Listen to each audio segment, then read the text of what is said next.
Nous bénissons encore le saint nom de l'Éternel notre Dieu en ce nouveau jour du mardi 5 octobre 2021.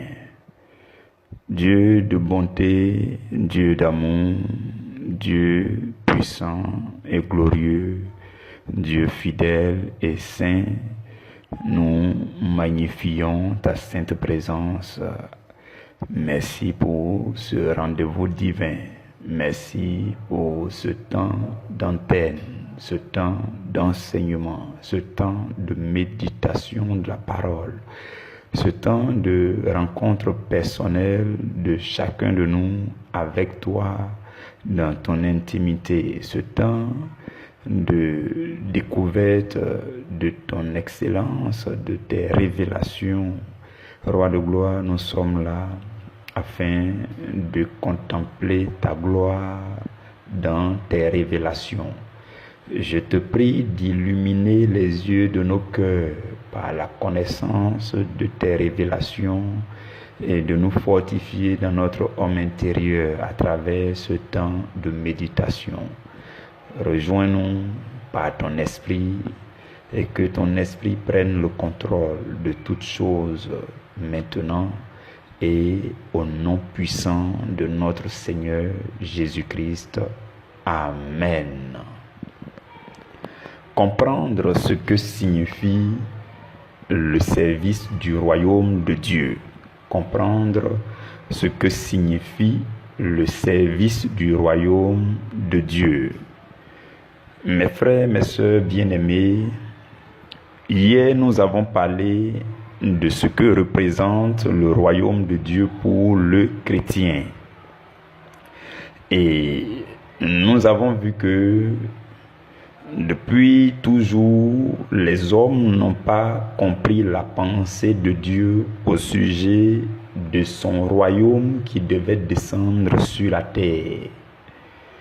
Et que par le canal du Seigneur Jésus-Christ, Fils de Dieu, le royaume de Dieu est descendu jusque sur la terre et ce n'était pas seulement pour Israël, mais c'était pour la délivrance de toute la race humaine et pour les faire entrer dans le salut éternel. Et en terminant notre méditation d'hier, nous avons vu 10 points clés au sujet du royaume de Dieu qui nous permettent de mieux comprendre ce que c'est que le royaume de Dieu et ce que doit représenter le royaume de Dieu pour chaque chrétien. Et quand on terminait, je nous ai dit que le royaume de Dieu est un royaume qui est au travail. Dans ce royaume, il est question de travail. Dans le gouvernement du Christ, il y a des autorités spirituelles à travers les églises, à travers les ministères, à travers les groupes de prière de partout le monde. Et au sein de ce royaume, il est question de travail, il est question de service. Et notre sous-thème d'aujourd'hui dit comprendre ce que signifie le service du royaume de Dieu.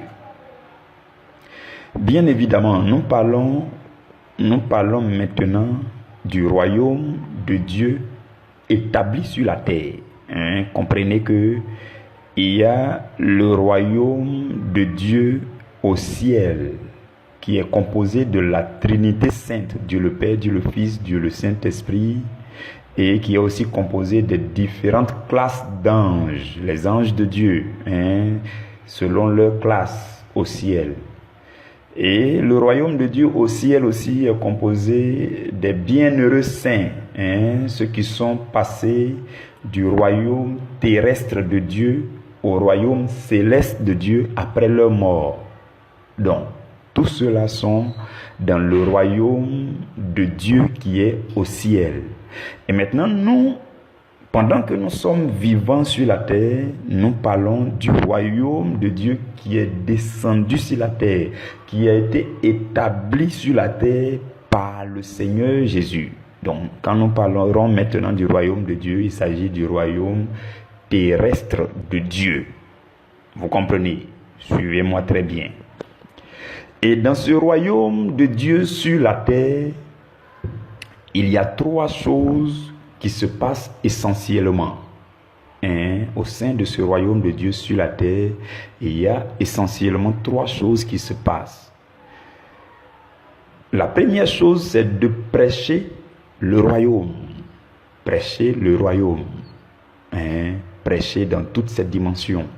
Prêcher dans la puissance, dans la parole, dans les révélations, dans les délivrances. Prêcher le royaume dans sa puissance, dans sa sagesse, dans sa lumière, dans son excellence. La première chose qui se passe au sein de ce royaume de Dieu sur la terre, à travers l'église de Jésus-Christ avec grand E et les églises avec petit E à travers le monde, la première chose, c'est de prêcher le royaume. La deuxième chose pour vous et pour moi, c'est d'être utile dans le royaume. Être utile dans le royaume.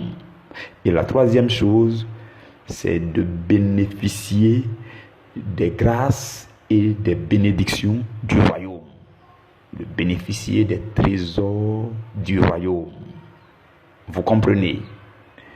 Et nous sommes tous appelés à bénéficier des précieux fruits du royaume. Ce royaume auquel nous appartenons, nous sommes tous appelés à bénéficier des fruits de ce royaume. Mais nous devons aussi savoir que, même dans les systèmes de ce monde, ce sont les travailleurs qui sont les meilleurs bénéficiaires. Vous comprenez cela? Et il n'en est pas différent du royaume de Dieu. Dans le royaume de Dieu, nous ne sommes pas seulement appelés à bénéficier des grâces et des bénédictions. Nous sommes aussi appelés à prêcher le royaume et à nous rendre utiles dans le service du royaume. Vous comprenez? Beaucoup de chrétiens croisent les bras. Quand tu pries, tu prophétises, tu déclares, tu proclames, ils disent Amen, Amen, Amen. Amen, Amen, Amen. Du matin au soir, Amen, Amen, Amen. Du 1er au 31, Amen, Amen, Amen. De janvier à décembre, Amen, Amen, Amen. Et ils ne sont jamais engagés dans le service. Il n'est pas seulement question de Amen. Il n'est pas seulement question de recevoir les bénédictions. Il est aussi question de service, de travail dans le royaume de Dieu. Vous comprenez? Suivez-moi très bien. Ça peut sembler sévère et ça peut concerner plusieurs personnes, mais garde ton calme. C'est le Seigneur qui est en train de te parler. Et ce que je dis justement ne vient pas de moi. Cela vient de la parole de Dieu. Quand vous prenez l'exemple du ministère du Seigneur Jésus, lui-même, il s'est rendu utile au royaume. Il a prêché le royaume. Et après sa mort, sa résurrection, il est rentré dans sa gloire pour bénéficier éternellement du royaume. Vous comprenez? Quand vous lisez Luc chapitre 8, ensuite vous lisez Luc chapitre 9, vous lisez Luc chapitre 10, c'est très bien dans l'ordre là. Le verset 1 de Luc chapitre 8, la Bible dit, Jésus allait de ville en ville et de village en village, prêchant et annonçant la bonne nouvelle du royaume de Dieu. Ça, c'est Luc chapitre 8. Ça ne va pas se limiter à Jésus seul. Maintenant, observons Luc chapitre 9, versets 1 et 2. Jésus, ayant assemblé les 12 apôtres, leur donna force et pouvoir sur tous les démons, avec la puissance de guérir les maladies. Verset 2. Il les envoya prêcher le royaume de Dieu. Il les envoya faire quoi? Prêcher le royaume de Dieu. Donc, c'est aller au-delà de Jésus. Et c'est arrivé au niveau de ses disciples les plus proches. Maintenant, observez dans Luc chapitre 10, les 2 premiers versets. La Bible dit, après cela, le Seigneur désigna encore 70 autres disciples.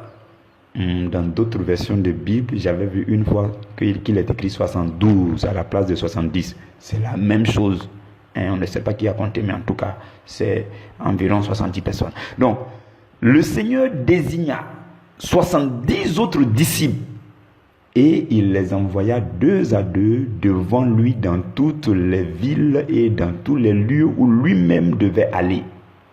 Et au verset 2, la Bible dit, il leur dit, la moisson est grande, mais il y a peu d'ouvriers. Priez donc le maître de la moisson d'envoyer des ouvriers dans sa moisson. Donc, qu'est-ce que je veux vous faire remarquer? De Luc chapitre 8, nous remarquons que c'était Jésus seul qui prêchait le royaume. Donc, le fait de prêcher le royaume est une chose très pertinente dans ce royaume auquel nous appartenons. Ça ne s'est pas limité à Jésus, c'est aller plus loin jusqu'à ses 12 disciples. Il les a envoyés en leur donnant force et pouvoir, avec la puissance de guérir les maladies. Et il les a envoyés prêcher le royaume et guérir les malades. Donc ils ont été pleinement utiles au royaume, ils ont prêché le royaume. Ça c'est Luc 9. Dans Luc 10, la chose va aller au-delà de Jésus et au-delà de ses 12 disciples. La Bible dit 70 autres personnes vont entrer dans le service. Jésus va les envoyer 2 à 2 pour aller dans la moisson. Et malgré cela, le verset 2 de Luc 10 dit, il y a peu d'ouvriers. La moisson est grande. Vous comprenez? Ça veut dire que au fur et à mesure, la preuve est qu'après le départ de Jésus, il y avait 120 personnes maintenant à la chambre haute. Donc, de 70, il y a 120. Ensuite, Pierre a prêché, ils sont devenus 3000. Eux tous, ils ont commencé à faire le service. Eux tous. Voilà pourquoi, pendant que tu m'entends, tu n'es pas à l'écart. Dieu n'a pas prévu que toi, tu sois à l'écart de l'œuvre de Dieu. Je veux que tu me suives très bien pour que tu comprennes, sur la base des Écritures, ce que Dieu veut te dire. Maintenant, je voudrais qu'on observe le passage de Luc chapitre 13 qui est notre texte principal d'aujourd'hui. Luc 13, nous allons lire du verset 6 au verset 9. Luc chapitre 13, verset 6 au verset 9. La Bible dit, il dit aussi cette parabole. Un homme avait un figuier planté dans sa vigne. Il vint pour y chercher du fruit et il n'en trouva point.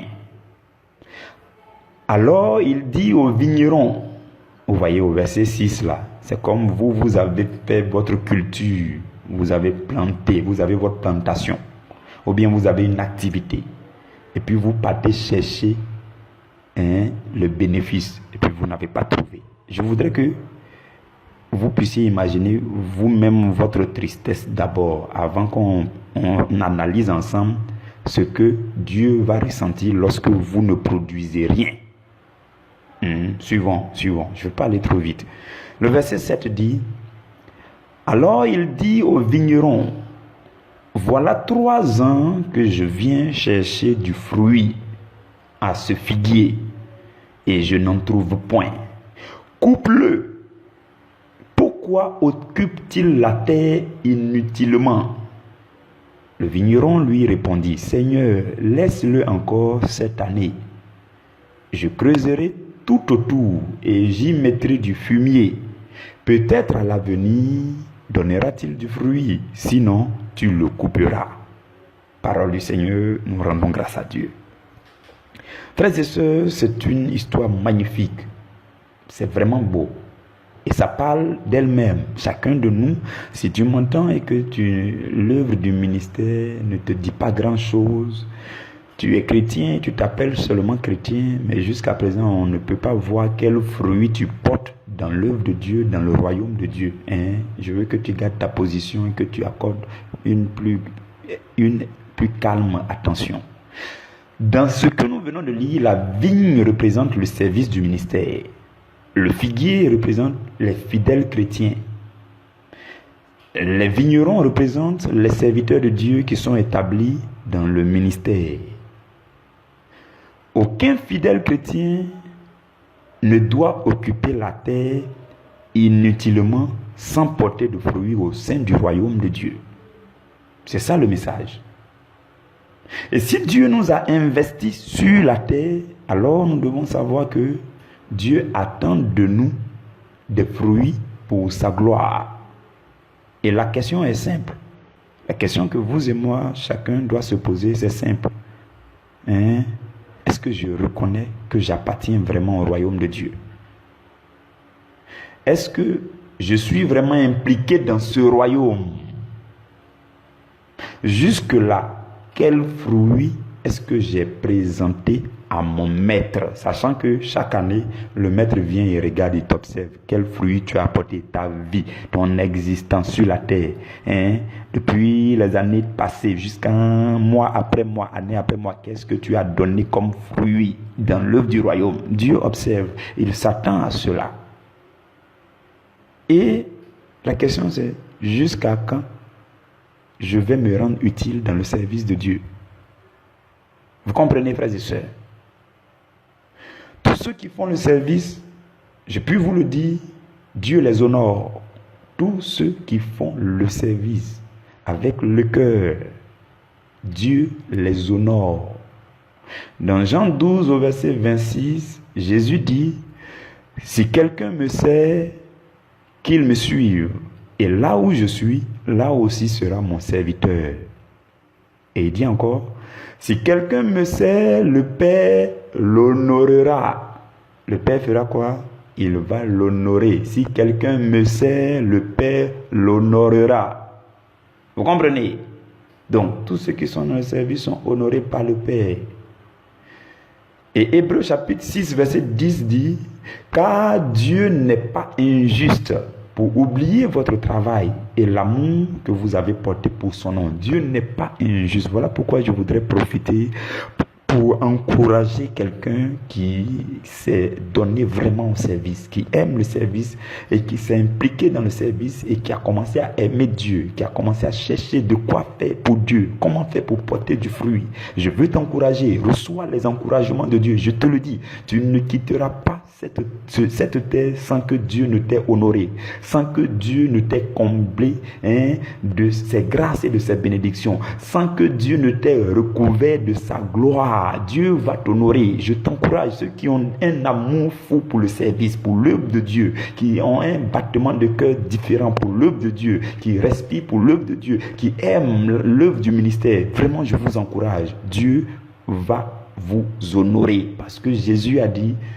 si quelqu'un me sert, le Père l'honorera. Et Hébreux 6, 10 dit, Dieu n'est pas injuste pour oublier votre travail. Vous comprenez?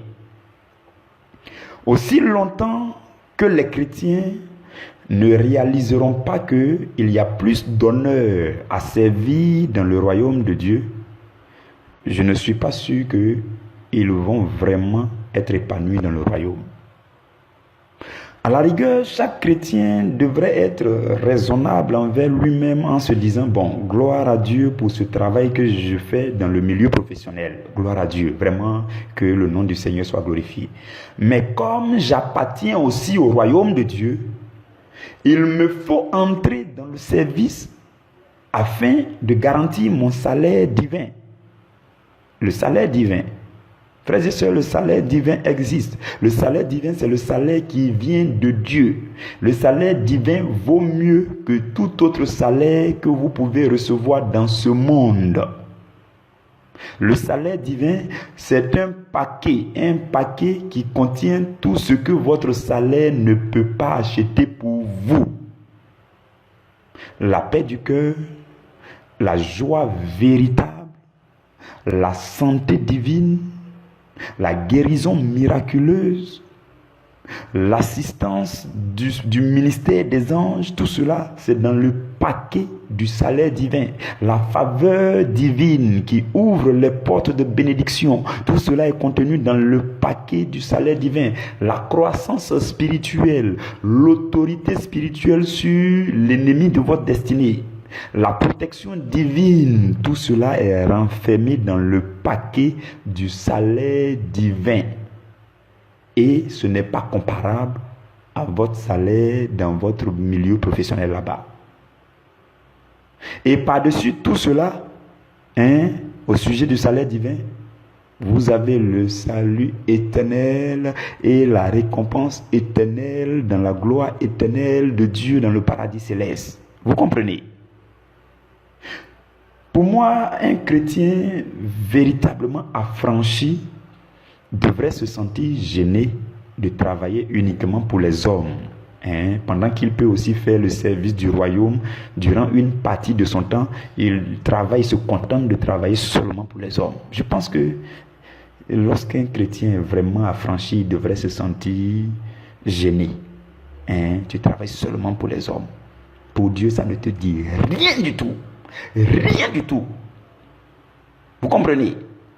Peu importe votre occupation professionnelle, il sera plus sage d'accorder au moins un reste de votre temps dans le ministère, dans le service du royaume. Vous comprenez, frères et sœurs? Vous pouvez même exercer dans une activité professionnelle qui a aussi pour vocation de gagner les âmes. Oui, ça c'est possible.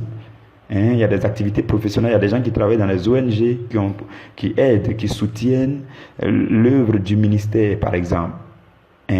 Donc vous pouvez travailler dans un milieu professionnel, mais qui a une vocation, qui a pour vocation de gagner aussi les âmes. Et dans ce cas, vous êtes aussi dans le service du ministère. Et vous pouvez être tranquille. Mais vous ne pouvez pas être dans la société où on fabrique bière seulement. Et puis c'est votre seul travail durant votre existence sur la terre. Ou bien dans toutes les sociétés du monde, que ce soit le pétrole qu'on fabrique, que ce soit les bouteilles de gaz, je ne sais pas. Mais où ça n'a rien à voir avec Dieu. On ne fait rien pour promouvoir le royaume. On ne fait rien pour promouvoir l'évangile. On ne fait rien pour gagner les âmes. Vous ne pouvez pas être dans ce travail seulement et puis ça va être le seul travail de votre existence sur la terre. Chrétiens, réveillez-vous. Réveillez-vous. Vous appartenez aussi au royaume de Dieu. Et dans le royaume de Dieu, il est question de service de travail. Ce que Dieu demande à chacun, c'est de donner le reste de ton temps libre. Tu peux donner aussi, au moins à Dieu. C'est-à-dire pour celui qui n'a pas compris la chose, au moins le reste de son temps libre. Sinon, ceux qui ont compris là, ils donnent une bonne partie de leur temps et ils s'appliquent pendant ce temps à faire ce qui est agréable à Dieu dans le service, pour porter du fruit, pour ne pas occuper le royaume inutilement. Vous comprenez? Vous pouvez aussi même peut-être travailler dans un orphelinat chrétien. Tout ça, c'est l'œuvre de Dieu. Ce n'est pas forcément à faire d'aller prêcher, évangéliser, pas forcément. Quoique c'est nécessaire d'évangéliser. Mais si quelqu'un travaille dans un orphelinat chrétien, il est déjà en train d'évangéliser. Chaque jour, s'il partage l'évangile avec les enfants, vous voyez. Ou bien ceux qui travaillent dans les centres de retraite spirituelle, ou bien dans les hôpitaux chrétiens. Vous voyez, il y a des exemples comme ça. Mais tu ne peux pas travailler dans un milieu purement chrétien, professionnel qui n'a rien à voir avec le christianisme et puis te contenter de ça. C'est ce que je veux souligner. J'espère que vous êtes d'accord avec ce que je suis en train de dire. Et j'espère que ce n'est pas trop sévère. Mais le Seigneur veut réveiller quelqu'un. Voilà pourquoi je prêche comme ça. Oui. Le Seigneur veut te réveiller. Parce qu'il y a un salaire divin pour toi, pour ce qui concerne le service du royaume. Réveille-toi tout simplement. C'est ce que Dieu veut aujourd'hui. Vous comprenez, frères et sœurs? Et je voudrais terminer par mieux nous éclairer encore. Peut-être il y a des voiles qui seront ôtés de dessus de l'entendement de certaines personnes par rapport à ce que je vais dire. Il y a une perception traditionnelle au sujet du service du royaume. On peut le constater à travers nos églises. Il y a une perception vraiment traditionnelle. Et je voudrais vous aider afin que cela sorte de vos pensées. Parce que cela doit sortir de la mentalité de tout chrétien. Cette perception classique et traditionnelle, c'est la perception selon laquelle l'exercice du ministère est réservé à certaines personnes. Et il y a d'autres personnes qui ne sont pas appelées à faire le ministère. Souvent on pense comme ça. Le ministère c'est pour ceux-là. Le ministère c'est pas pour moi. Souvent on pense comme ça. Je suis directeur technique dans cette société. Je suis le PDG d'une entreprise pétrolière. Le ministère, c'est pas pour moi. Que ce soit une heure que tu peux donner dans le service, mon frère, ma soeur, le ministère, c'est pour toi. C'est une mentalité traditionnelle qui doit sortir de nous. Vous comprenez? Et souvent on pense que parce que tu n'as pas fait le séminaire pour devenir prêtre, hein, malgré ton désir brûlant de porter beaucoup de fruits pour le royaume, parce que tu n'as pas fait le séminaire jusqu'à devenir prêtre, l'abbé, donc tu ne dois pas servir. Ou encore parce que tu n'es pas passé par une école pastorale, alors tu ne peux pas enseigner la parole, tu ne peux pas devenir serviteur ou servante de Dieu, tu ne peux pas devenir pasteur. Ça, c'est une mentalité, une vieille mentalité. Ça doit sortir de nous. Ça ne fait pas avancer le royaume. Jésus n'est pas allé à l'école rabbinique. Il n'est pas allé à l'école de Gamaliel, de Nicodème. Vous comprenez? La Bible dit qu'il n'est jamais allé à l'école, mais il est le docteur des docteurs, le savant des savants. Vous comprenez? Et je peux vous citer des noms des hommes de Dieu influents aujourd'hui dans ce monde, qui ne sont pas passés par l'école pastorale. Hein? C'est Dieu lui-même qui les a exercés intimement. L'œuvre de Dieu, là, frères et sœurs, tout le monde est appelé à faire l'œuvre de Dieu. Tout dépend de ta relation avec Dieu. Maintenant, il y en a qui le font à plein temps, il y en a qui le font à temps partiel, il y en a qui ont un côté dans le milieu professionnel et ils donnent 1 heure, 2 heures, 3 heures de temps en temps dans le service du ministère. Toutefois, tout le monde est appelé à faire quelque chose dans le royaume. Personne ne doit être inutile dans le royaume. Personne ne doit occuper le royaume inutilement. La moisson est grande et la moisson a toujours besoin d'ouvriers. Vous comprenez? Il y a du travail pour tout le monde dans la maison de Dieu. Oui. Peu importe vos faiblesses, peu importe votre niveau scolaire, votre niveau éducatif, il y a du travail pour vous dans la maison de Dieu. Peu importe votre occupation, même si vous avez 1 heure à offrir dans l'œuvre de Dieu, vous dites à l'homme de Dieu, qui est le premier, qui est à la tête du ministère auquel vous appartenez, vous lui dites, moi j'ai 1 heure à offrir à Dieu. Comment est-ce que je peux être occupé? Et Dieu va vous occuper. Vous comprenez, frères et sœurs? Donc l'œuvre de Dieu n'est pas réservée seulement à une certaine catégorie de personnes. Le fait de faire l'œuvre de Dieu, c'est de travailler pour Dieu. Et il y a différents types de travail. Vous n'avez qu'à manifester votre désir et Dieu vous occupera. Vous comprenez? Dans nos pays, à travers nos nations, on remarque quoi? On remarque qu'il y a beaucoup de diplômés chômeurs. Et chaque chômeur est toujours en quête d'emploi. C'est ça, Pourquoi ils sont en quête d'emploi? Pourquoi chaque chômeur est en quête d'emploi?